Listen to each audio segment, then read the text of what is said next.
Welcome to the American Business Podcast. I'm welcoming you, episode 168. We are in season 5 in the American Business Podcast, the voice of American business.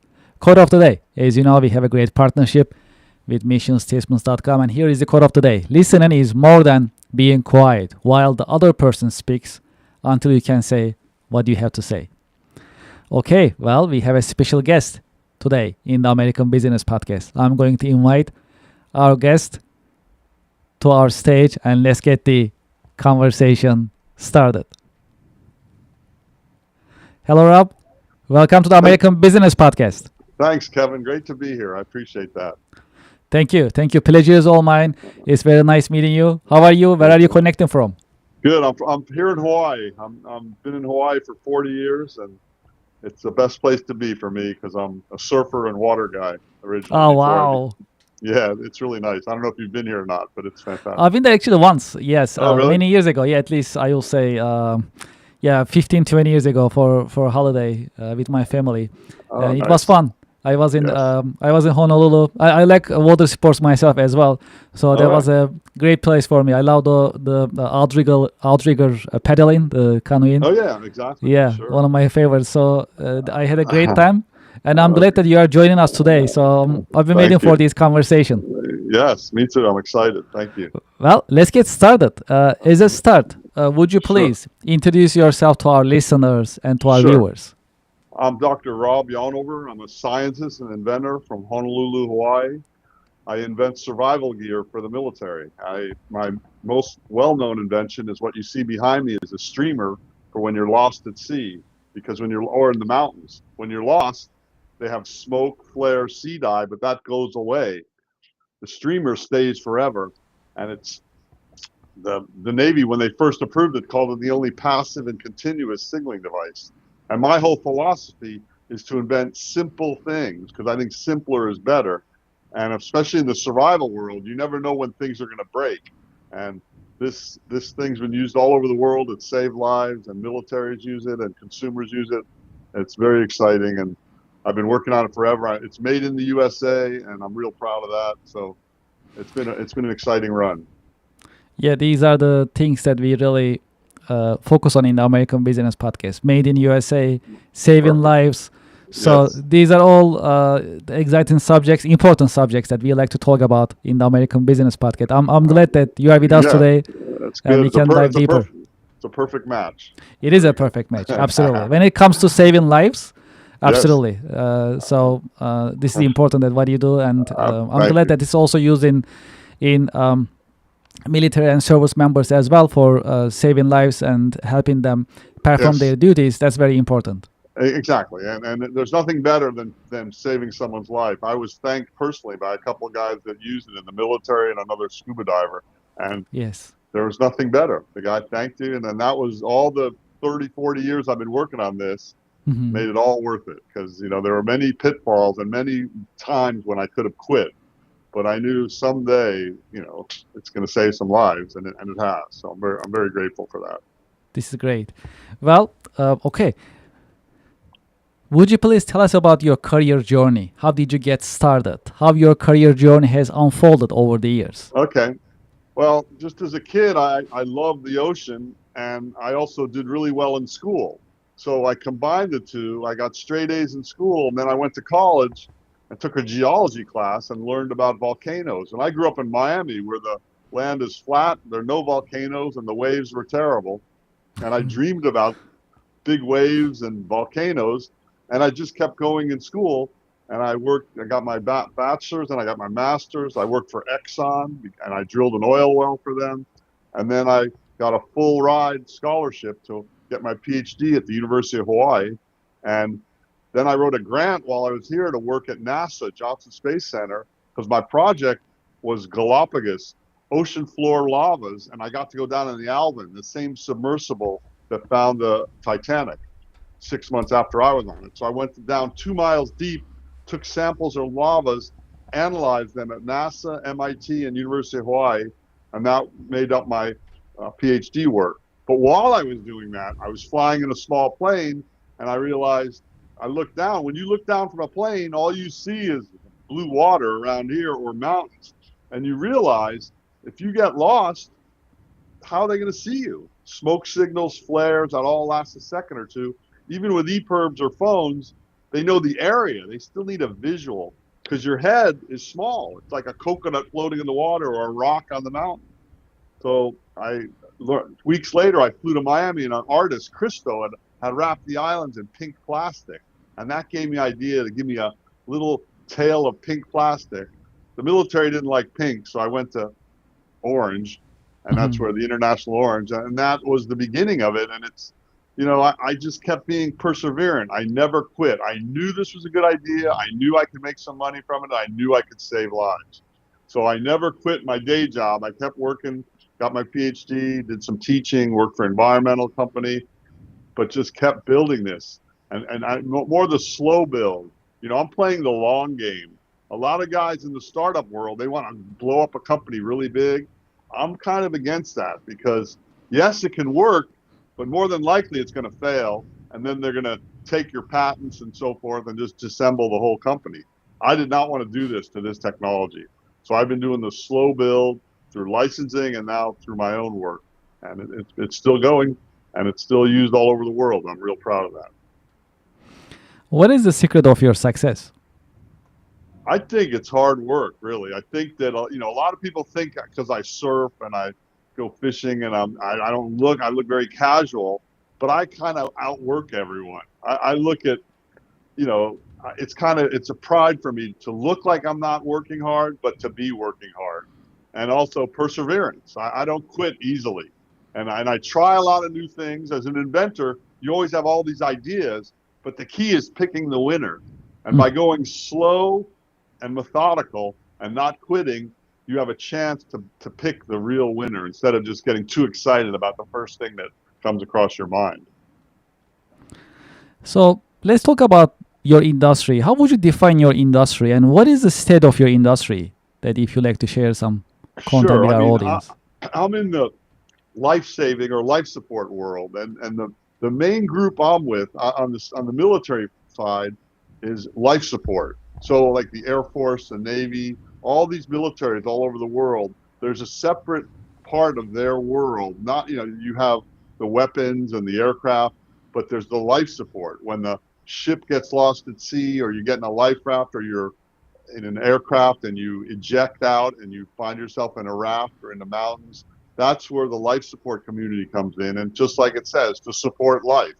So I fell in with these guys 30, 40 years ago, these organizations where these military people are professionals that are in the life support business. Life rafts, flight jackets, life jackets, ejection seats.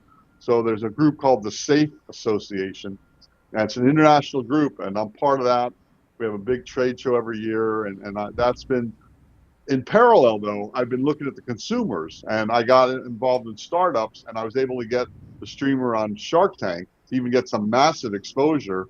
And in parallel, the military business side and the consumer, because you have hikers, boaters, sailors, fishermen. They're people that are in nature that get lost also. And the streamer, it's a small device. I can show you one. Sure. This is it. It's as big as your hand. So this thing unfurls and gives you a 25-foot tail.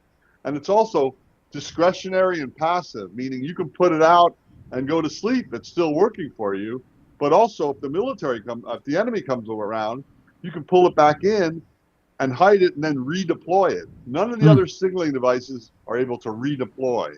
And I mean, this industry is built, it's 100-year-old, 1,000-year-old industry, not 100,000, hundreds of years. They've been using flares and smoke signals, but they're all short-lived. This is the only like permanent signal, and that's a huge advantage. And there's nothing to go wrong because it's simple. It's passive. There's no batteries, chemicals, or electronics. So that is the industry I'm in. And even though I wasn't in the military, my father was in the military. He was a D-Day guy, not D-Day, D-Day plus 90, Battle of the Bulge. And, it's just the military. The frustration is the military has to be safe. They train their guys. They want to be safe. If someone goes down, they want to save them. Which is great. And that's the main focus of the business. The bigger market is the consumers. They're billions of sailors and boaters and fishermen, but they don't care about safety. And that's been a frustration forever for me. And even I got on Shark Tank, 16 million people saw it. Someone lifted my Shark Tank talk and put it on YouTube. 58 million people saw it. And still, the sales on the consumer side are very slow compared to the military because a typical guy going to go fishing on his boat wants to buy more beer and not buy a safety device. So it's kind of a catch 22. But I smartly didn't rely only on consumers or Mhm. military. I have parallel tracks. Yeah, it's I'm glad that you actually balance it. And Yeah, on the consumer side, I will say it's about educating the consumers. That's what I will right, say. So as I said, right. I do water sports myself, Oh, right, canoeing, rowing, and things like that. So okay. like some of them are team sports, and like Right, we gotta have our life vest on. Like doesn't matter right, how good a swimmer you are, when you are falling in the water, anything right. can happen. You have no idea. Exactly, exactly. Still, we have to remind each other, hey, put the life vest on. So as simple Exactly. as, right? So this is something I will say about education, reminding, which is still an Right. investment if you think about it. I mean, No, from the exactly. business point of view, it's an investment. Yeah. Exactly. And education is expensive, as they say. Educating the consumer is expensive.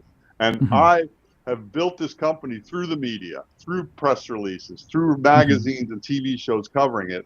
So I fortunately didn't spend a lot of money getting this education. But even when I get the education, that still doesn't result in huge sales because the human nature, especially Americans, are like, I'm macho. I'm a cowboy. It's not going to happen to me, And then when it's too late, I used to joke about it. I could sell these for $1 million to a guy that was lost at sea, right? If you're lost at sea and a plane's flying over you, they would pay anything for this. But the Minimum husband, a million. Minimum a exactly million. right, exactly. That's what's your life worth.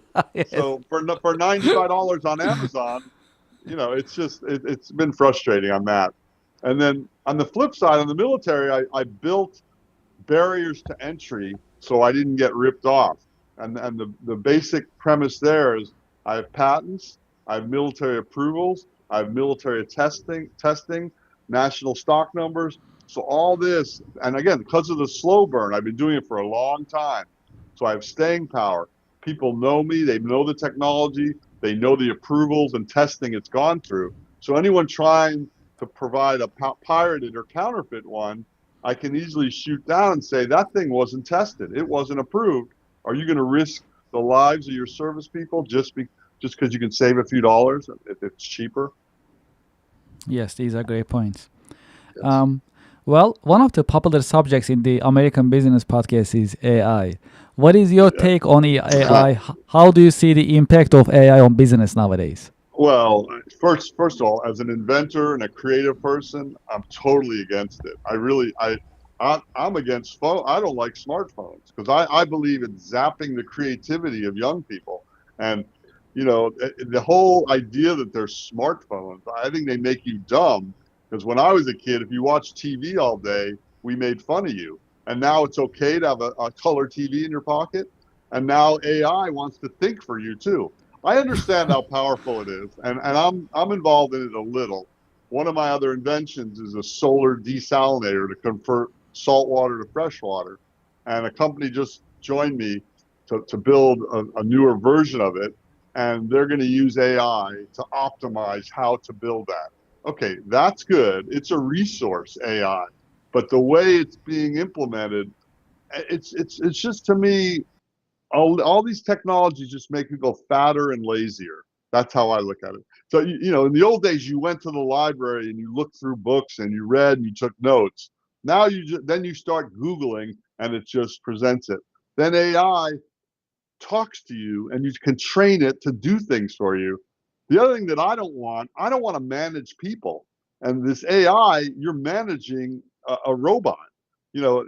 My whole goal is never to be an employee and never to have an employee. And that makes you have an employee. And I don't really, and it's just, again, the basic problem I have with it is the creativity side, the human creativity. If you don't exercise those muscles, especially children, young people, you lose it. And AI and and TV and the web, social media. It's beautiful. It's fascinating, and it's addictive.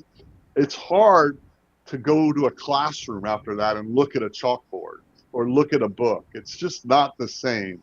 And I think it's a really dangerous road we're going down. And of course, all these jobs are going to be taken from it, which is great if they spread the wealth evenly, but they're not going to do that. The people that have the AI that are going to deploy it are going to make the big money, and everyone else is going to lose, or they'll just pay them to be quiet. So I'm not a big AI fan. I'm not a big smartphone fan. In fact, here's my phone, and I have 20 patents. It's like a BlackBerry. It has Got it. Yeah, I buttons. was I was about to say Nokia or Ericsson type Yeah, of yeah, I had that, yes. but then it stopped working, so I had to get this Okay. one. But Okay. my whole premise is when you're at your home or office, then you should be connected to Wi-Fi. But when you're in nature or in the public, you Hmm. should only use a phone for calling and texting. That's my own philosophy because you're missing out on so much True. interactions with other humans, observing nature, being creative, solving your own problems. Everyone runs to the computer, runs to Hmm. the phone for the answer, and I just think that's wrong. So Hmm. that's my own work. I think harder is better. People think everyone wants the soft, easy way. I think it's harder. If you work through a problem that's hard, it's more rewarding when you come to a solution and you did the work. You powered your brain up. So Hmm. it's an interesting world in that respect. It really is. Yeah, times are changing, evolving, and it's sometimes unbelievable Yes. to see those changes. Yes. Um, okay, well, let's talk about marketing practice a little bit. From your point of view, what are the best marketing practices that bring the highest ROI? Well, for me, it's been PR, public relations, and working the media because I don't want to have a big budget, especially in the selling of safety, which is my world. As we spoke earlier, safety is a hard sell.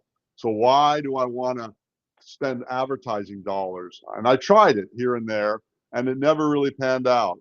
And like I said earlier, the 16 million Shark Tank people or the 58 million on YouTube, those are humongous numbers. That would be very expensive to reach those people with paid advertisements.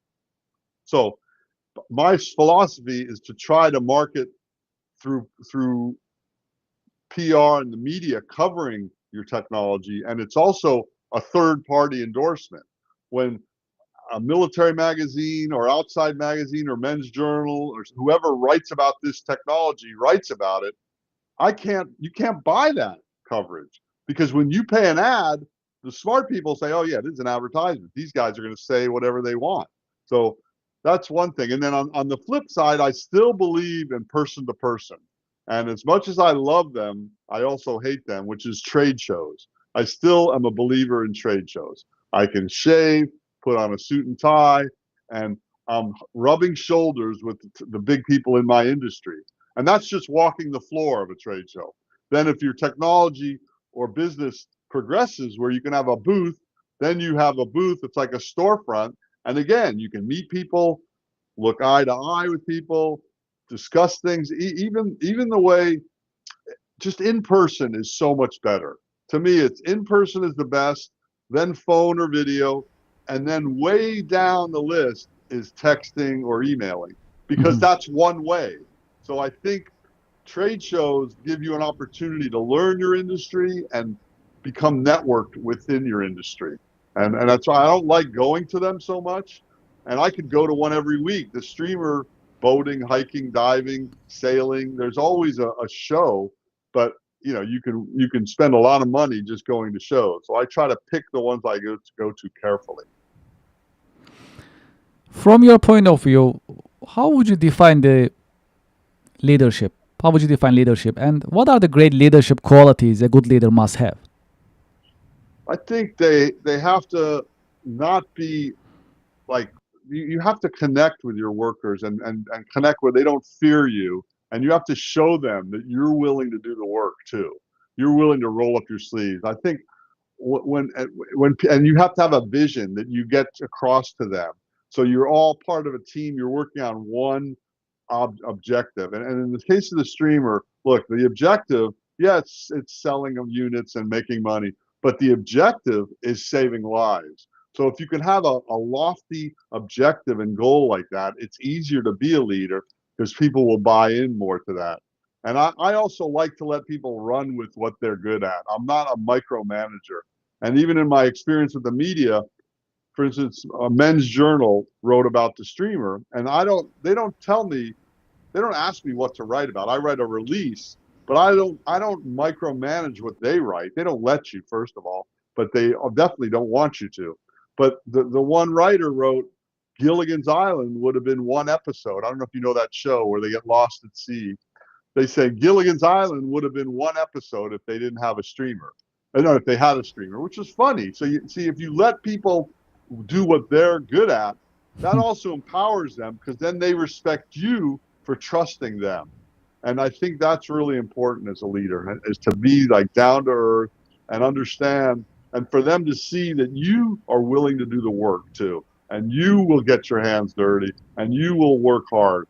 Because if you're just the money guy on top and you're the mean boss and you expect everyone to do things, I don't think you don't get the following you get. You don't get the buy-in that you need. Role models. Have you had any role models, any mentors who help you shape your career journey over the years? Well, I've had many, and first and foremost would be my father, because he was an early guy that started his own business out of our home like 70 years ago or 60 years ago when I was a little tiny kid. And I saw him versus his friends were all more successful, professional, successful guys, but they were 9 to 5ers. They didn't get to interact with their family. They didn't get that flexibility. So I saw that. And even in our family, we just say no to real jobs was a plaque on our wall. And if you got a real job, you were kind of looked at as like not a failure, but a disappointment. So we were kind of put on the path of being entrepreneurs, starting your own business, and also keeping track of the front of the store, meaning if you're a student, make sure you're doing well at school, and in your spare time, you start a business. If you're working for someone, put the 40 hours in a week, work hard, but in the side, you have nights, weekends, you can build a business. So he was absolutely my hero and mentor in that regard. And my mom too, she was very creative. They both really put across the work hard ethic, but also the creativity and the travel and exploration, learn about other cultures, learn about other places, and it's just that knowledge, being always open to being a learner. I'm always a lifelong learner, and I think they were really good. And then when I was a PhD student, I was doing my patent drawings for this streamer invention. The guy connected me to another inventor here on Oahu, this Swedish guy that invented the smoke in the cockpit technology. And he became a mentor of mine in how to invent technology for the military and for aviation world. And ironically, he mentored me in a reverse way because I saw what he did and I learned, no, I don't want to do that. He would take on the FAA or American Airlines and yell at them. I'm like, you're not going to get that far taking on these big guys and threatening them. So sometimes you learn what not to do that can be as much a lesson as learning what to do. And he was another mentor. I could go on, and then all my professors I've had over the years that taught me how to attack problems. So yeah, I've been fortunate. I've had some great mentors in my life.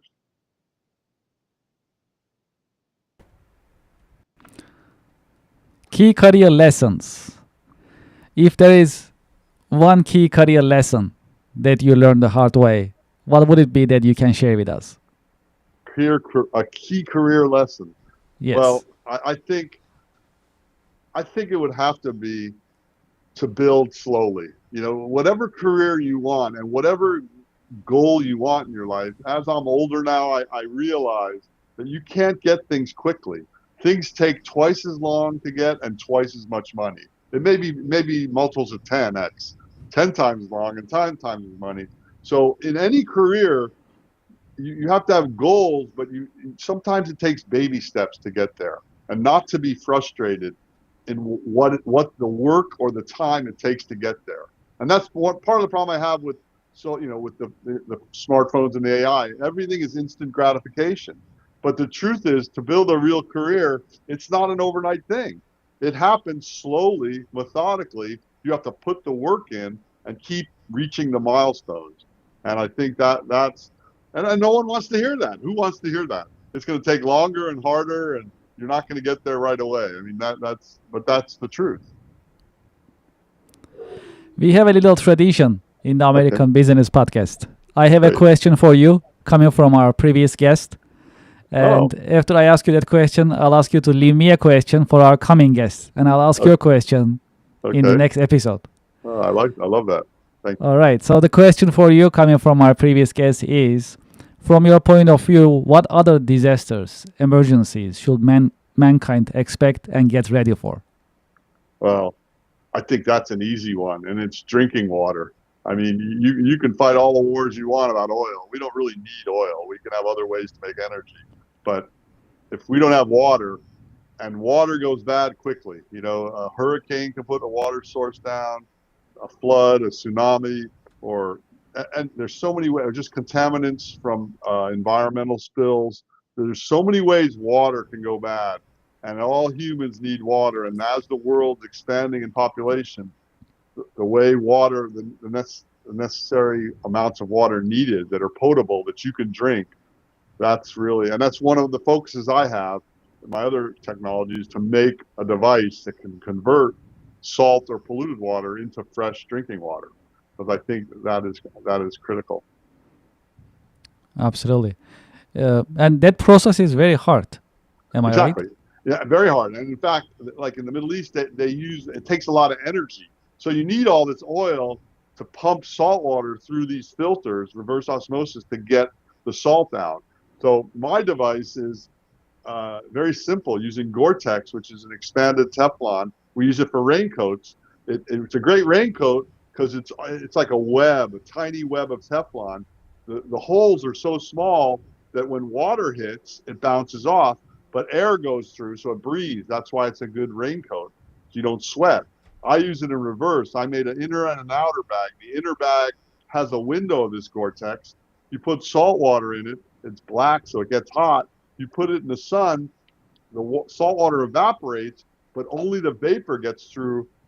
The salt crystals are stuck by the Teflon, by the Gore-Tex. So it separates the water vapor, which recondenses on the outer bag, and you can drink it.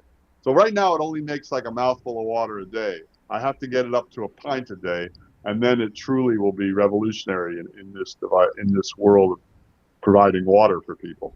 So that's where I'm at. Wow, that's exciting. Yes, thank you.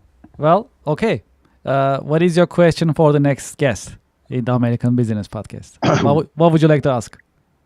And that last one, they didn't know I was going to be the guest, right? So Well, actually, you don't know actually, normally we don't talk about it. No one asks normally in general, uh, Okay.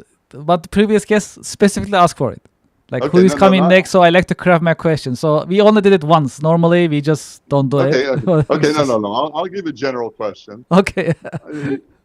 My question is, how are you going to deal with employees given their addiction to social media and AI? How do you measure how do you pick an employee, and how do you measure their output given the fact that it's very hard for them to live without their phones and without the AI doing stuff for them? Yeah, that's a good question. That's I a think good it question. applies to everyone. Yeah, absolutely. I mean, yeah, because we see sometimes like different policies per company. Right. No cell phone use, or Right. they block certain websites. Like you cannot go to YouTube. I had a meeting earlier this morning with a company. We show our software system with our conversations and so on. And Right. we said, hey, we have like a ton of videos about our software system. Would you like to watch? they got excited. They like to watch. And then we gave Yes, them the link, and they're like, "Oh, sorry, we cannot connect because of the company policy." They just block it. Basically, they cannot exactly, connect to exactly. YouTube, right? So I mean, the companies they try to do certain things in a way that they like to manage their employees' time. At the Right. same time, times are changing, so it's really like it's No, a it's a mixed bag. challenge. Yeah, it's a No, I mean, challenge. I have children and grandchildren, and that's my challenge now. My kids didn't have smartphones; they just had Mhm, texts and regular phones. And then mhm. now these kids are growing. The little kids are growing up with smartphones With and that, AI. yes, yes, How do you prevent that? And it's one of the hard. things I thought of is just like they say they block YouTube. I have read about cell phone blockers. There's a Mhm. thing that can block the whole signal, and none of the phones work. Apparently, Mm. they're illegal in the United States, but they're Okay. legal in Europe. I think when my grandkids get older, I'm going to buy one for my house. So when they come and visit, if they bring their No phones, signal. Sorry. no, yeah, Yes. Yeah, they just started in schools, right? So in right. schools they can. They just started though. It's recent. I know, and So it's great. I'm so yeah, happy to see that. And yeah, that's true. That's true. the other thing that was such a lie, in my opinion, even when my son and daughter were in school, they started giving them iPhones or not iPhones, iPads, Hmm. or they started. The big lie was how iPhones and laptops in school will make them better students or more technologically savvy. No way. I mean, they've done so many studies that say a pen and paper, crayons and paper, that makes you creative and a better student. Reading, writing, Hmm. arithmetic. Hmm. Not having your work on an iPad. And the other thing, another pet peeve I have is parents doing too much for their kids. It's your homework. It's the kids' homework. It's not you. My parents never looked at my work, and I was too busy.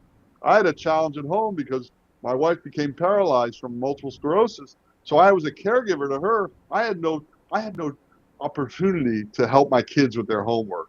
And Hmm. even my son, when he was like in second or third grade, he said, "Dad, you're a scientist. Help me with my homework." I'm like, "No way. I'll discuss science with you, but you do your own homework."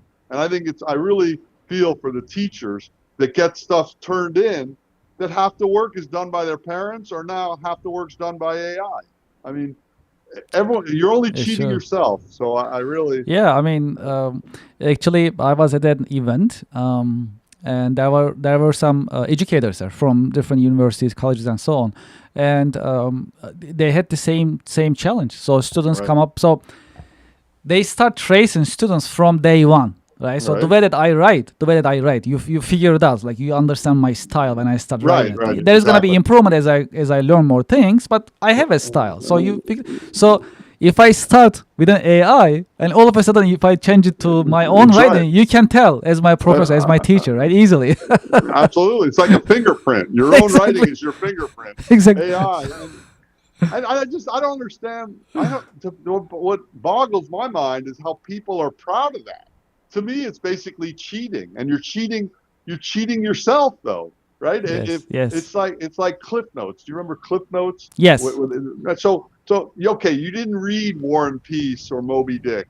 You took a Cliff Notes and you wrote the paper. Great, you got a grade and you tricked everyone, but guess what? You're the loser here because you didn't get to read the book. That's So true. that's That's the true. biggest frustration to me is people are so the short attention span makes it so hard. People don't even read anymore, let alone write, and it's just become acceptable, and that's Mhm. kind of sad. So Yes. Yes. maybe it will change, but Yes. I'm Yes. not holding my breath. But We shall see. it's starting to change. I mean, they're 16 and over. They're banning social media from kids 16 and under. Schools are getting rid of smart cell phones. So it's getting there.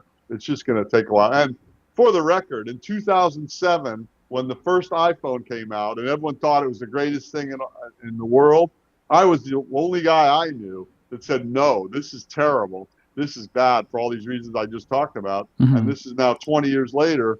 It's even worse. So I think I was right on that count. And I think that phones, so it's just sad because Americans, the whole world's falling behind because students don't do the hard work to become educated because it's too easy to push a button and get an answer or a paper written by AI. So, Yes. Well, discouraging. okay. Uh, do you have any question you would like to ask me in this part of the episode? Well, in the people you meet, what do you see in terms of creativity and people starting new businesses? Are they all like social media and apps, or is there some hardware being developed? Is there Um, true new businesses being started? yeah, it's really a mix. I mean, I've been seeing a lot of different businesses starting. That's Of good. course, there's always this high drive, high excitement and motivation for Right. the technology. Sure. It's also popular. I see it a lot. I've seen other industries as well in terms of having professional services. Hmm. And nowadays, what I'm seeing is in general, anything that's being done in terms of being a startup, and if you like to get investors and Right. support, it's gotta be in some form of it's gotta touch technology in some Yeah. way, Yeah. and they're always looking for some sort of like annual recurring revenue or monthly Yeah. recurring revenue. So the Right. subscription is the key nowadays. That's what I'm Yeah. seeing. So investors, when they engage, they look at that. So how is the continuation of the revenue, and what is the technology, or is there a technology? Yeah, does it Right. touch to technology? So that's what I see. At the same time, to your point earlier, the hard work is not going away at all. I mean, it's here to stay in different forms. Right. Everyone is different in terms of Right. their entrepreneurial skills and style. They all work hard in a way that Right. understanding the market, testing the market. And you just actually earlier mentioned one thing. I always believe in this. I knew I will save life. I will make money. I will be successful. That belief, all the entrepreneurs that I'm meeting with, I'm working with, I see that belief. Right. That's a core belief. I think that Okay. drives them all the way. That's And good. once you believe it, and coupled with the hard work, it looks like they get the success. That's what I'm seeing in That's my good. Yeah. conversations and in my observation. I'm also quite a networker. I network a lot, meet with different business people, business owners, investors, and so on. So there That's are great. some of them are really unique in their own way. Some of them, and in general, I see certain pattern. And when I say pattern, doesn't matter what I see. I mean, eventually the hard Right. work is hard work. You have to do it. Like you have to put the Exactly. hours in. So that is That's, always there. that's right. There's no way around that. No. Yeah, I agree There's, with you. I agree there's with you. no easy fix, and Yeah. people don't realize that. And the frustration for being an inventor for years, people come up to me and go, "I got this great invention. Here it is. You be back." Yes, we are back. Okay. Yeah. So you do this and we'll split the money. I'm like, you don't understand. Doing it is the hard part. Yes. Coming up with an idea, everyone can throw an idea out. Mhm. Do you have the rigor? Are you rigorous enough to be disciplined enough to put the time in, the years, the hours, whatever it takes? Can you deliver? Yes. Exactly. And that's That's the big and, question. and the other thing is, as a kid in reading, are you familiar with Emerson and Thoreau? The great treatise that Emerson wrote was self-reliance. And I'm a big believer in the survival world. You got to rely on the number one tool in any survival is your brain. And the other thing is you have to rely on yourself. No one's coming to save you. So I believe the same in business. So if you have this great idea, you better be able to execute it. You better be disciplined enough to build this company. And you got to find people that are of the similar ilk that are willing to put the hard work in. And that I think that's getting harder and harder. I know people are always looking for employees across the whole country, and they can't find them because everyone's addicted to not working, and they pay people to not work. And now, how do you find someone that works hard? Yes. That's a big challenge. So one of the things that companies are doing, and we are also doing in our own firm as well, internship programs. So we Oh get yeah, interns, we train them, and right there you can see the student right there. If right, she is interested, would like to learn, and that's okay. If she's not interested, that's okay too. But you understand it early on. That really help yes, us.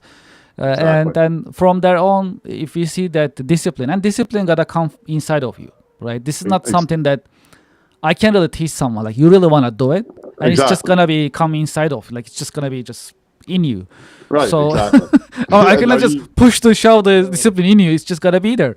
no, exactly. Yeah. But So for me, yeah, it's easier when yeah. you have a passion. I know I'm Yes. lucky. I love volcanoes, so I can do all the work to get a PhD. I love inventing survival gear, Uh-huh. so it was easy. I would hate to have to do something I didn't like doing, Yes. and that's Yes. where we are free to kind of pick what fields we want to go into. But we still ultimately, and that's why for me, I don't want to work on someone else's invention or Yes. technology. I want to build my own thing, and Yes. I mean, that's to me is the best thing. That's If very you can very pull it inspiring. off, it's hard though. It is hard. It's Yes. harder than just being an employee. People That's think it's true. easier. It's way harder. Absolutely, absolutely, absolutely. And I'm glad you are sharing your story with the American Business Podcast community. Thank It's you, because it's very inspiring, and thank you. I appreciate that. that's what I've been seeing as well. So in US, there are millions of companies and organizations, Right, and these innovation and these belief to start your own business. right, When I say start your own business, finding solutions, right, addressing solutions, helping people, saving lives, and other right. benefits that actually being delivered.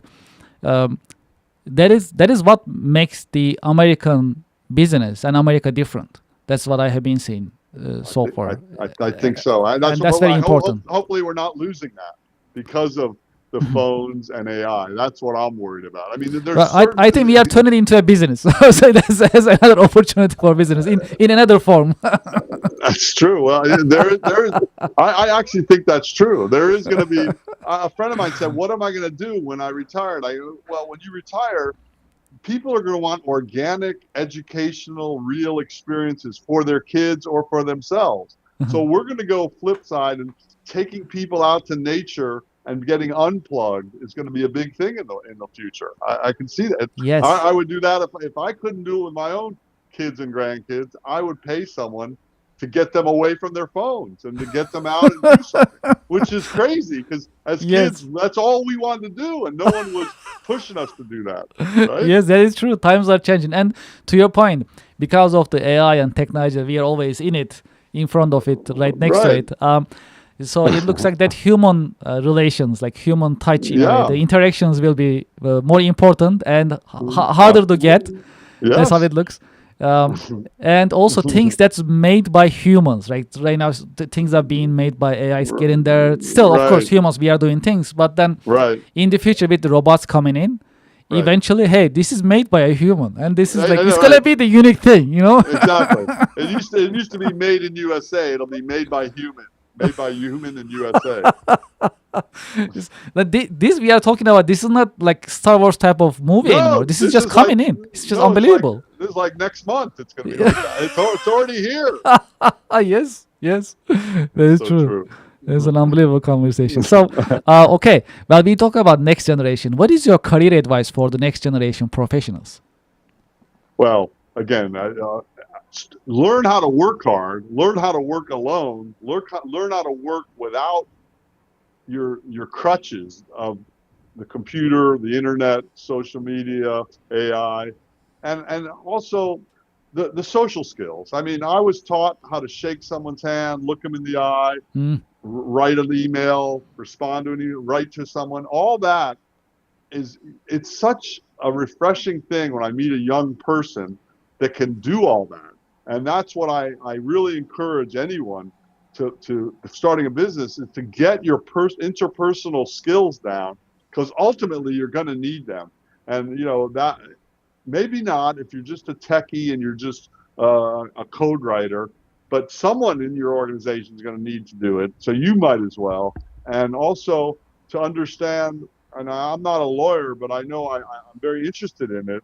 And I used to tell my kids, you guys should get a law degree. And they kept saying, why? I don't want to be a lawyer. I go, I don't mean to be a lawyer. Just have a basis for knowledge so that when you go into any situation, you understand the legal aspect of it. It's just a general education. And even for me, getting a PhD in science was a means to an end. Yeah, it would have been cool to be a professor, and I was here and there, but it was more like teaching you how to attack problems, teaching you how to think, teaching you how to write, teaching how you get up in front of a class and of your peers and your professors and defend your work. That stuff, you can't buy that. So you got to put the hard work in. So you might as well start early and, pick coursework that gets you in that arena that isn't just the easy stuff that isn't interpersonal dependent. For those who like to continue this conversation, learn more about your company yourself, what is the best way that they can contact you? Well, Sea Rescue Streamer is my website, but I'm all over Amazon too. Sea Rescue Streamers on Amazon, and I have 4 books: Hardcore Inventing, Caregiver Survival Guide, Hardcore Health, and I have a children's book, Brainstorm Islands. But I'm also on social media, just my name, Rob Yonover, Instagram, Facebook, LinkedIn, YouTube. I'm not big on social media, but I'm there, and I post a lot of stuff, but it's more like this kind of stuff. I'm not. You're not going to see my everyday life. I do like privacy, and I'm kind of shy, believe it or not. I'm private. So anyway, just post Rob Yonover on the internet. You'll see me, and you can. I love to interact. I do a lot of outreach education to kids, and they think I'm crazy, but I'm telling what I tell them, they kind of don't want to hear, because I'm telling them to throw their phones away, and I'm telling them to go in the backyard and dig for dirt and go hike and do stuff like that and get away from social media and AI. So I'm a big proponent of all that. It's kind of a retro perspective. Absolutely. Well, Dr. Rapionover, thank you so much for being with us in the American Kevin. Business Podcast. Thank you for sharing your insights and your professional wisdom with us. Absolute pleasure, Kevin. Thank you very much. Appreciate it. Thank you. Pleasure's all mine, and I wish you a great day. Thanks. You too. Aloha. Aloha. Thank you. Mahalo. Thank you. Very good. Well, to our audience and to our listeners, I hope you enjoyed today's episode. If you like it, please subscribe to this channel. Please like this video. What do you think about AI? How often you are using it? And can you get by a day without using your smartphone and AI tools? Share your thoughts in the comments and in the chat box. We really appreciate it. And your subscriptions are also important, and they help us a lot. We'll appreciate it. We'll be right back after a short break. Thank you very much.